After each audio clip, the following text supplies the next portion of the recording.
खुशामदीद। आज हम एक ऐसे मौजू की गहराई में उतर रहे हैं जो बज़ाहिर तो बहुत टेक्निकल लगता है, लेकिन सनती तैयारी में इसकी अहमियत आप समझें बहुत ज़्यादा है। जी बिल्कुल। हम बात कर रहे हैं CypCut laser cutting control software की। ये वो ज़हीन निज़ाम है जो धात की चादरों को निहायत दुरुस्ती के साथ काटने के पूरे अमल को चलाता है। बिल्कुल। और आज हमारी तवज्जो खास तौर पर उन पैरामीटर्स यानी उन सेटिंग्स पर होगी जिन्हें आप इस सॉफ्टवेयर के जरिए कंट्रोल करते हैं। हम ये जानने की कोशिश करेंगे कि ये सेटिंग्स मतलब तैयारशुदा पुर्जे के मेयार पर मशीन कितनी मोटी धात काट सकती है और कटाई की बारीकी यानी तफसीलात पर कैसे असरअंदाज होती हैं। सही। ये समझना जरूरी है कि ये सिर्फ बटन दबाने का खेल नहीं बल्कि एक साइंस है। तो आज जो हम बात कर रहे हैं ना, वो असल में साइप कट के इन पैरामीटर्स और कंट्रोल्स पर मबनी कुछ तहरीरी मवाद और साथ ही एक वीडियो ट्यूटोरियल का भी हवाला है जो खास तौर पर इस सॉफ्टवेयर की लेयर पैरामीटर सेटिंग्स को अमली तौर पर समझाता है। और इस सब को जानना क्यों जरूरी है? देखें, इसलिए कि अगर ये पैरामीटर्स सही तरीके से सेट ना हो तो ना सिर्फ कटाई का मेयार खराब होगा बल्कि कीमती धात जाया हो सकती है और यहाँ तक कि लाखों रुपए मालियत की लेजर मशीन को भी नुकसान पहुंच सकता है। ओह, अच्छा। तो मकसद ये है कि इन सेटिंग्स को समझकर बेहतरीन नताइज हासिल किए जाएं और मशीन को महफूज रखा जाए। चलें फिर शुरू करते हैं। सबसे पहले ये साइप कट, इसका बुनियादी काम क्या है? ये दरअसल CNC लेजर कटिंग मशीन का दिमाग है ना? CNC यानी कंप्यूटर न्यूमेरिकल कंट्रोल। आपने बिल्कुल दुरुस्त कहा। साइप कट ही वो सॉफ्टवेयर है जो मशीन के हर पहलू को हिदायत देता और कंट्रोल करता है। इसमें जो सेटिंग्स होती हैं उन्हें हम दो बड़ी अक़साम में तकसीम कर सकते हैं। अच्छा जी। पहली किस्म है ग्लोबल या मशीन की मजमूई कॉन्फ़िगरेशन से मुताल्लिक पैरामीटर्स की। ये मशीन की बुनियादी सलाहियतों की वजाहत करते हैं। दूसरी किस्म है लेयर मखसूस कटिंग टेक्निक के पैरामीटर्स की जो असल कटाई के अमल को कंट्रोल करते हैं। और जैसा आपने शुरू में कहा, अगर इनमें से कोई भी सेटिंग मतलब गलत हो जाए तो नतीजे नाखुशगवार हो सकते हैं। सबसे आम मसला तो खराब कटाई है। किनारे ठीक नहीं होंगे, धात पूरी तरह नहीं कटेगी या पिघली हुई धात के जर्रात, वो ड्रॉस कहलाते हैं, किनारों पर जम जाएंगे। इससे न सिर्फ पुर्जा खराब होता है बल्कि मवाद भी जाया होता है। और इससे भी ज्यादा संगीन मसला मशीन को पहुंचने वाला नुकसान है, खासतौर पर लेजर के हसास हिस्सों को जैसे लेंस या नोजल। ओहो। इसलिए इन पैरामीटर्स को एहतियात से समझना और तरतीब देना बहुत जरूरी है। आइए पहले इन ग्लोबल पैरामीटर्स पर बात करते हैं। ये क्या होते हैं और इन्हें आमतौर पर कौन तरतीब देता है? ग्लोबल पैरामीटर्स, जिन्हें मशीन पैरामीटर्स भी कहा जाता है, ये देखें ज्यादातर मशीन बनाने वाली कंपनी खुद अपनी फैक्ट्री में सेट करती है। ये सेटिंग्स सॉफ्टवेयर के एक खास हिस्से जिसे मशीन कॉन्फ़िग टूल कहते हैं उसमें महफूज होती हैं। अच्छा। ये बुनियादी तौर पर आपकी मखसूस लेजर मशीन की तबई खुसूसियात और उसकी हदों की मतलब लिमिट्स की वजाहत करते हैं। किन खुसूसियात की बात हो रही है यहाँ? मतलब मिसाल के तौर पर? इसमें कई चीजें शामिल हैं। मसलन मशीन के हरकत करने वाले हिस्सों यानी X, Y, Z एक्सिस, उनकी ज़्यादा से ज़्यादा रफ्तार क्या है, एक्सेलरेशन क्या है, उनकी हरकत की हदें कहाँ तक हैं। फिर लेज़र पैदा करने वाले जरिए यानी रेजोनेटर की अपनी खुसूसियात क्या है। ठीक है। एक अहम चीज़ कैपेसिटिव हाइट सेंसर की सेटिंग्स हैं। ये वो सेंसर है जो कटिंग के दौरान नोजल और धात की शीट के दरमियान फासला, जिसे कटिंग हाइट कहते हैं, मुसलसल एक जैसा रखता है। जी। मुआमिन गैस के दबाव को कंट्रोल करने वाले वॉल्व्स की कैलिब्रेशन भी इसी का हिस्सा है। ये सब सेटिंग्स मशीन की बुनियादी साख्त और सलाहियत से जुड़ी हैं। तो क्या एक आम मशीन ऑपरेटर या यूं कहें सारिफ को उन ग्लोबल पैरामीटर्स को छेड़ना चाहिए? आमतौर पर बिल्कुल नहीं। ये सेटिंग्स मशीन की फैक्ट्री कैलिब्रेशन का हिस्सा होती हैं। इनमें तब्दीली सिर्फ उसी वक्त करनी चाहिए जब मशीन बनाने वाली कंपनी का कोई तरबियत याफ्ता इंजीनियर रहनुमाई करे, मसलन किसी मरम्मत या अपग्रेड के बाद। उन सेटिंग्स को बगैर समझे छेड़ना मशीन की कारकर्दगी को बुरी तरह मुतासिर कर सकता है या हत्ता कि उसे नुकसान भी पहुंचा सकता है। ये ऐसे ही है जैसे आप अपनी गाड़ी के इंजन कंट्रोल यूनिट ECU की सेटिंग्स को बगैर इल्म के बदल दें। ये बात तो वाज़ेह हो गई कि ग्लोबल पैरामीटर्स मशीन की बुनियाद हैं जिन्हें छेड़ना नहीं चाहिए। तो फिर वो कौन से पैरामीटर्स हैं जिन्हें ऑपरेटर रोजमर्रा के काम में इस्तेमाल और तब्दील करता है? यहीं पर लेयर मखसूस कटिंग पैरामीटर्स का किरदार आता है।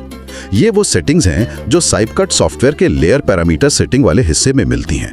अक्सर आप देखेंगे कि सॉफ्टवेयर में मुख्तलिफ रंगों की लेयर्स होती हैं। हर लेयर की अपनी कटिंग सेटिंग्स हो सकती हैं। जी हाँ, वो रंग नजर आते हैं। बिल्कुल, यही वो पैरामीटर्स हैं जिन्हें ऑपरेटर मुख्तलिफ किस्म की धातों जैसे स्टील, एल्यूमिनियम, पीतल और उनकी मुख्तलिफ मोटाइयों के लिए कटाई के मेयार, रफ्तार और तफसीलात को बेहतर बनाने के लिए बार बार एडजस्ट करता है।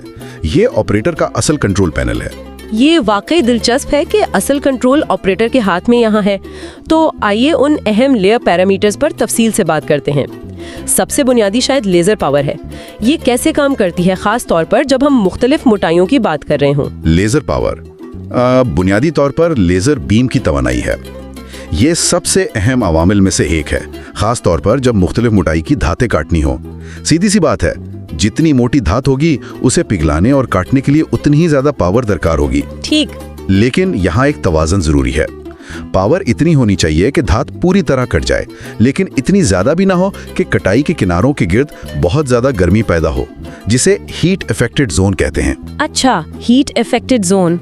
जी, ये ज़ियोन धात की खुसूसियात बदल सकता है और बारीक तफसीलात काटते वक्त मसला बन सकता है। तो पावर को मोटाई और मतलूबा मयार के मुताबिक एडजस्ट करना होता है। और कटिंग स्पीड का क्या किरदार है? क्या हमेशा तेज तरीन रफ्तार ही बेहतरीन होती है? रफ्तार का मामला बड़ा दिलचस्प है। बज़ाहिर लगता है कि जितनी तेज कटाई हो उतना अच्छा है, पैदावार तो बढ़ती है, लेकिन अक्सर मेयार, खास तौर पर किनारों की सफाई यानी एज क्वालिटी, वो कम हो जाती है।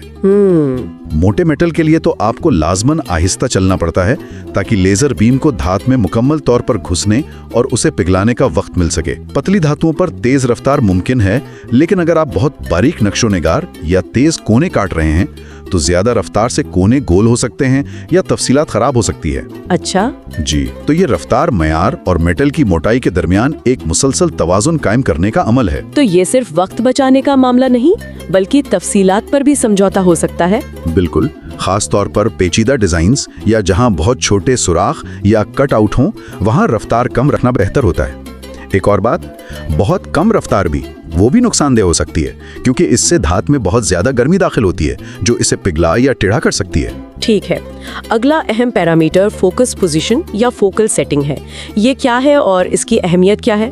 क्या इसमें कोई आम गलती है जो लोग करते हैं? फोकस पोजीशन से मुराद है कि लेजर बीम का सबसे तंग नुक्ता यानी फोकल पॉइंट वो धात की सतह के मुकाबले में कहाँ वाक़ है, सतह पर, सतह से ऊपर या सतह से नीचे। इसे Z ऑफसेट भी कहते हैं। Z ऑफसेट, सही है। ये पैरामीटर कटाई की गहराई और कटाई की लकीर यानी कर्व, उसकी चौड़ाई पर बहुत असरअंदाज होता है। एक आम गलतफहमी ये है कि फोकस हमेशा सतह पर यानी जीरो फोकस होना चाहिए। हाँ, मुझे भी यही लगता था। पतली शीट्स, मसलन 1-2 मिलीमीटर के लिए तो ये अक्सर ठीक काम करता है, लेकिन जैसे ही आप मोटी शीट्स समझे 5 मिलीमीटर से ज्यादा पड़ जाते हैं तो बेहतरीन कटाई के लिए फोकस को धात की सतह से नीचे यानी नेगेटिव फोकस सेट करना पड़ता है। सतह से नीचे? वो क्यों? इसलिए कि लेजर बीम एक कोन की शक्ल में होती है। मोटी धात में अगर फोकस सतह पर हो तो नीचे तक पहुंचते पहुंचते बीम फैल जाती है और कटाई की लकीर चौड़ी और नाहमवार हो जाती है। अच्छा, फोकस को नीचे ले जाने से बीम की तवानाई धात की पूरी मोटाई में ज्यादा यकसां तौर पर तकसीम होती है, जिससे सीधी और साफ कटाई मिलती है। फोकस पोजीशन को गलत सेट करना मोटी धातों में खराब कटाई की एक बहुत आम वजह है। समझ गई। अब बात करते हैं मुआविन गैस यानी ऑक्सिलरी गैस की जी। और इसके प्रेशर की। हम सुनते हैं कि कभी ऑक्सीजन इस्तेमाल होती है, कभी नाइट्रोजन। इनमें क्या फर्क है और प्रेशर क्यों अहम है? मुआविन गैस का किरदार बहुत अहम है। ये कटिंग के दौरान पिघली हुई धात को कटाई की जगह से बाहर धकेलती है। गैस की किस्म का इंतखाब उस धात पर मुनहसिर है जिसे आप काट रहे हैं। कार्बन स्टील यानी माइल्ड स्टील के लिए आमतौर पर ऑक्सीजन इस्तेमाल होती है। ऑक्सीजन? जी, ऑक्सीजन सिर्फ पिघली धात को हटाती नहीं, बल्कि धात के साथ एक कीमियाई रिएक्शन, एक्सोथर्मिक रिएक्शन भी करती है, जिससे इजाफी हरारत पैदा होती है और कटाई का अमल तेज होता है। ताहम इससे किनारों पर ऑक्साइड की एक तह जम जाती है। अच्छा, तो किनारे काले हो जाते होंगे? हाँ, कुछ वैसा ही। दूसरी तरफ स्टेनलेस स्टील, एल्यूमिनियम, पीतल जैसी धातुओं के लिए आमतौर पर नाइट्रोजन या बाज़-औक़ात कंप्रेस्ड हवा इस्तेमाल होती है। ये गैसें धात के साथ रद्द अमल नहीं करती, इनर्ट हैं। ठीक। इनका काम सिर्फ पिघली हुई धात को तेजी से और ताकत से बाहर निकालना है। ये आमतौर पर बहुत ज्यादा प्रेशर पर इस्तेमाल होती हैं ताकि साफ, चमकदार और ऑक्साइड से पाक किनारे हासिल हों। और प्रेशर को एडजस्ट करना क्यों जरूरी है? कम या ज्यादा से क्या फर्क पड़ता है? प्रेशर का ताल्लुक धात की मोटाई और गैस की किस्म से है।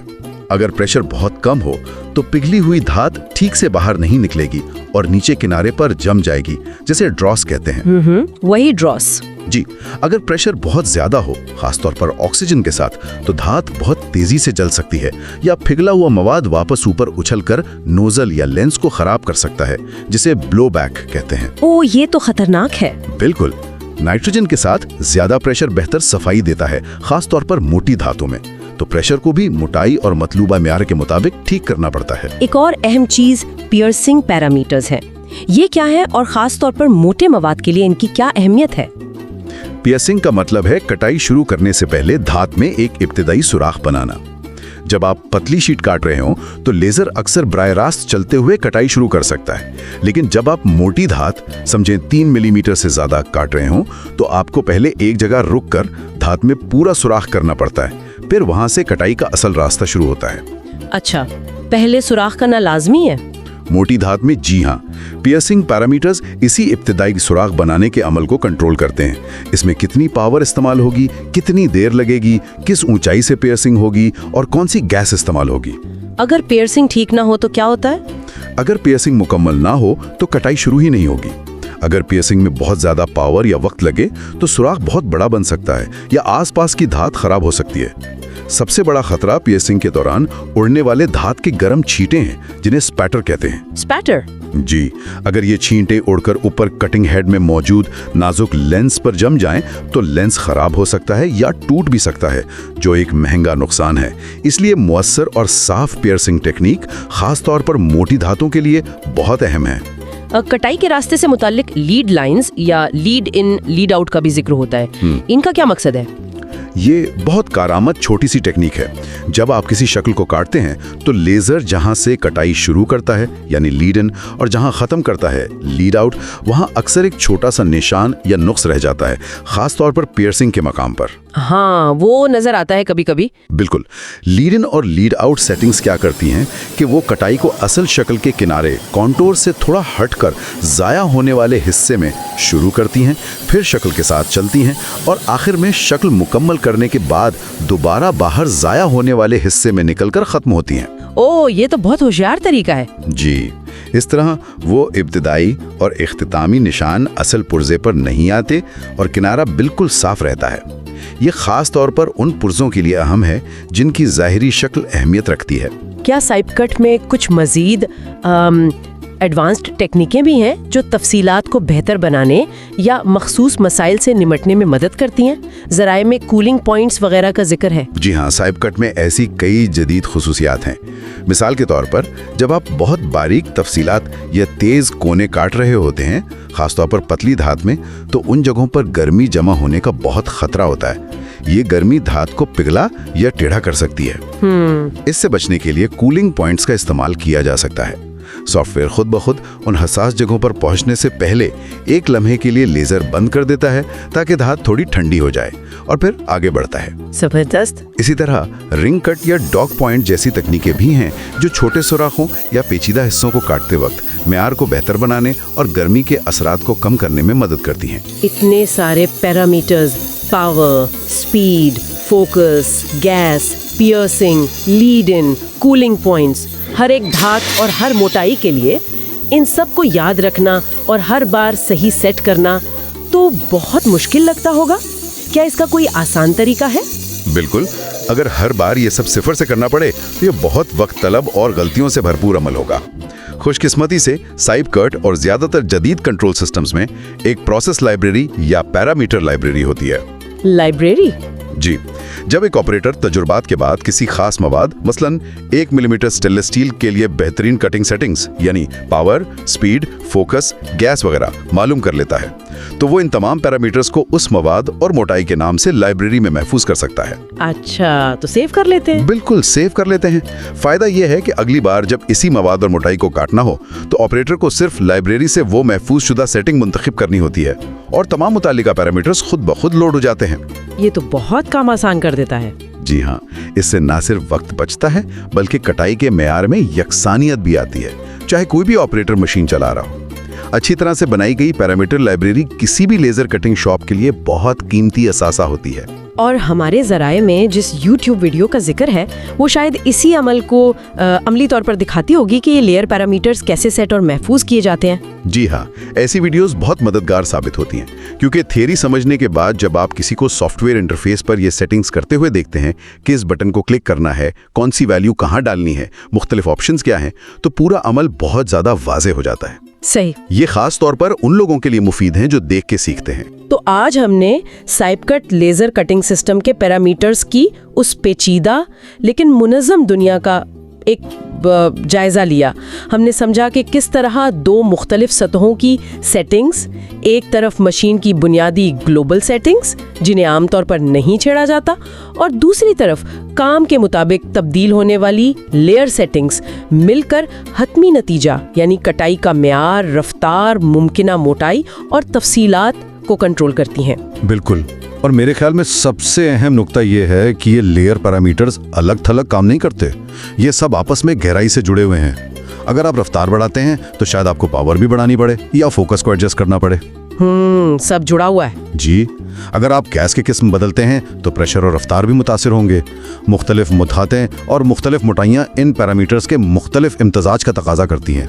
बेहतरीन नताइज के लिए इनके दरमियान सही तवाज़ुन तलाश करना ही असल महारत है, जो इल्म और तजुर्बे से आती है। हमने लेज़र पावर की अहमियत, रफ्तार और मेयार के दरमियान ताल्लुक, फोकस पोजीशन की नज़ाकत, मुख्तलिफ मुआवन गैसों के किरदार, मोटी धातों के लिए पियर्सिंग की ज़रूरत और लीड लाइंस जैसी टेक्निकों से कटाई की सफाई में बेहतरी को समझा। और ये भी वाज़ेह किया कि ग्लोबल पैरामीटर्स मशीन की सेहत और बुनियादी सलाहियत के लिए अहम हैं, जबकि लेयर पैरामीटर्स वो टूल्स हैं जिन्हें ऑपरेटर रोज़ाना इस्तेमाल करके मतलूबा नताइज हासिल करता है और अपनी महारत को पैरामीटर लाइब्रेरी की शक्ल में महफूज करता जाता है। ये सब जानने के बाद एक सवाल मुस्तकबिल की तरफ ले जाता है। जिस तरह मटेरियल साइंस और लेज़र टेक्नोलॉजी खुद तरक्की कर रही हैं, क्या मुस्तकबिल में इन पैरामीटर्स को सेट करने का अमल भी बदल देगा? क्या हम ऐसे निज़ाम देखेंगे जहां मसनूई ज़हानत यानी AI या मशीन लर्निंग खुद ही मवाद, मोटाई और मतलूबा मेयार को देखकर इन तमाम पेचीदा पैरामीटर्स को बेहतरीन मतलब ऑप्टिमाइज कर दे? ये यकीनन एक बहुत ही दिलचस्प और फाल तहकीकी मैदान है। ये बिल्कुल मुमकिन है कि मुस्तकबिल में AI पर मबनी निज़ाम ऑपरेटर की मदद कर सकें या शायद मुकम्मल तौर पर खुदकार तरीके से बेहतरीन सेटिंग्स का तयन कर सकें। अच्छा जी, इससे न सिर्फ कारकर्दगी बढ़ेगी बल्कि इंसानी गलती का इम्कान भी कम होगा और शायद ऐसी कटाई मुमकिन हो सके जो आज मुश्किल समझी जाती है। ये देखना दिलचस्प होगा कि ये टेक्नोलॉजी इस शोबे को कहाँ ले जाती है। ये एक ऐसा पहलू है जिस पर गौर करते रहना चाहिए।